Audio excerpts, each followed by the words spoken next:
Hi champion, welcome to day 90.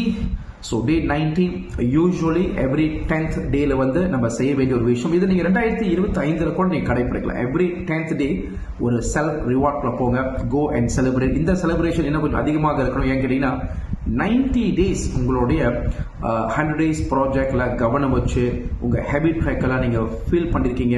as long as habit ட்ராக்கரை every single day நீங்க கொஞ்சம் feel பண்ணி வந்திருந்தாவே அதுவே ஒரு மிகப்பெரிய ஒரு மாற்றம். ஏன்னா இதுதான் 100 டேஸோட மெயின் ஆப்ஜெக்டிவ். புது ஹேபிட்ஸை நமக்குள்ள வந்து உருவாக்கி கொள்வது இதுதான் 100 days ப்ராஜெக்டோட மெயின் ஆப்ஜெக்டிவ். ஸோ அதுவே நீங்கள் பண்ணி வந்திருக்கீங்க, ஒரு மிகப்பெரிய ஒரு வெற்றி. ஸோ டே 90 90வது நாள் இந்த பயணத்தில் நீங்கள் உங்களுக்கு ஒரு ரிவார்ட் கொடுக்குற மாதிரி, ஒரு பரிசு கொடுக்குற மாதிரி கோ அண்ட் செலிப்ரேட் இந்த ஒரு அற்புதமான ஒரு மொமெண்ட், அற்புதமான ஒரு டே. அண்ட் டே 90 அப்படின்றது இன்னும் அடுத்த 10 days பார்த்தீங்கன்னா இந்த ப்ராஜெக்ட் 100 ஒரு முடிவுக்கு வரப்போது, ஒரு புதிய ஒரு துவக்கம் நமக்காக காத்து கொண்டிருக்கு. So go and celebrate day 90.